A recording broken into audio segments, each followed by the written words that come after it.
Hello दोस्तों, कल के वीडियो में हमने देख लिया था कि हड़प्पा सभ्यता के स्थापित कला की विशेषताएं।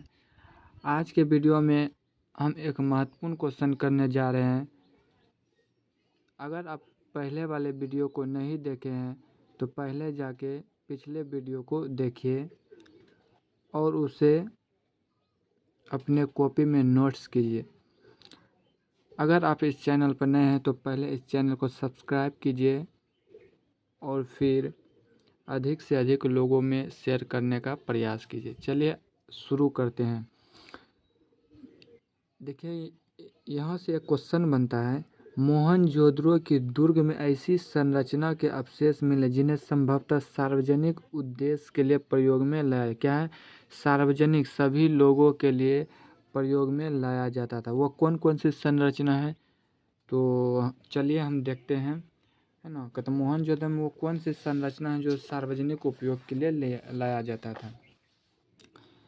तो देखिए, क्वेश्चन का आंसर करने का सही उत्तर इस तरह होता है। आप डायरेक्ट किसी क्वेश्चन का आंसर नहीं कर सकते हैं, उसमें थोड़ा इम्प्रेशन खराब होता है। मोहनजोदड़ो के दुर्ग में कई ऐसी संरचना के अवशेष मिले हैं जिन्हें सार्वजनिक उद्देश्य के लिए प्रयोग में लाया जाता था। यह संरचना इस प्रकार है। पहला क्या है? माल गोदाम है। पहला है माल गोदाम। मोहनजोदड़ो में ईंटें से बनी एक विशाल संरचना मिली है जिसका ऊपरी हिस्सा संभवतः लकड़ी का बना हुआ था। इसका उपयोग माल गोदाम के रूप में अनाज एवं अन्य वस्तुओं को रखने के लिए किया जाता था। दूसरा क्या है? विशाल स्नानागार। क्या है? विशाल स्नानागार। मोहनजोदड़ो में एक विशाल स्नानागार मिला है जो आयताकार जलाशय है जिसमें उतरने के लिए उत्तर तथा दक्षिण भाग में 2 सीढ़ियां बनी हुई थी। तीसरा भाग क्या है? तीसरा भाग है 8 स्नानागार। कहता विशाल स्नानागार के उत्तर में एक गली की दूसरी ओर एक अपेक्षाकृत छोटी संरचना थी जिसमें 8 स्नानागार बनाए गए थे। जिसमें 8 स्नानागार बने। इसकी संरचना को देखकर ऐसा लगता है कि इसका प्रयोग किसी प्रकार के विशेष अनुष्ठान के लिए किया जाता था। सभा भवन।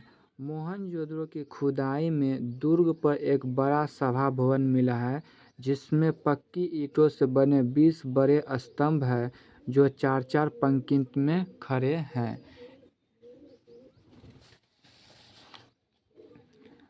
इस भवन में एक लंबा क्या है?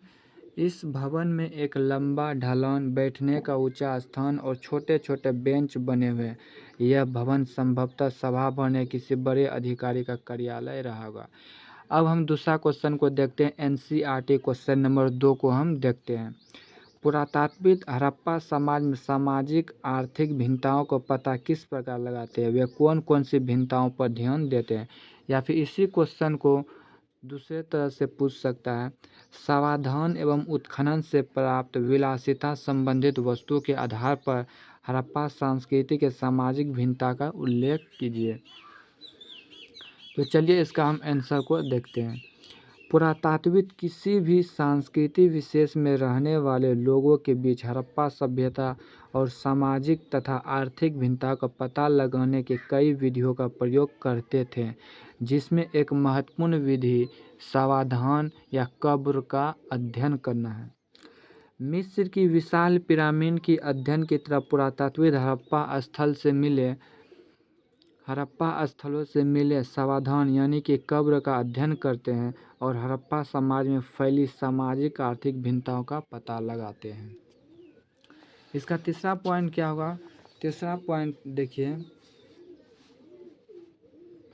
हड़प्पा सभ्यता के कुछ कब्र ईंटें से बने हुए थे जो संभवतः अमीर व्यक्ति का था और कुछ कब्र साधारण गर्ते की बने हुए थे जो संभवतः गरीब व्यक्ति का था।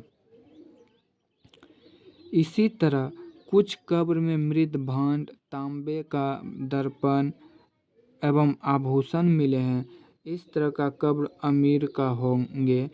अधिकांश कब्र में इस तरह का वस्तु नहीं मिले हैं और यह साधारण यह संभवतः साधारण लोगों का कब्र होंगे।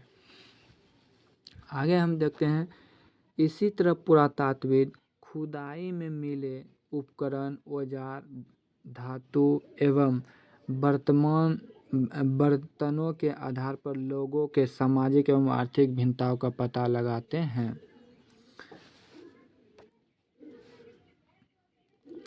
जिस खास क्षेत्र में बहुमूल्य वस्तु, आभूषण एवं बर्तन मिले हैं, वह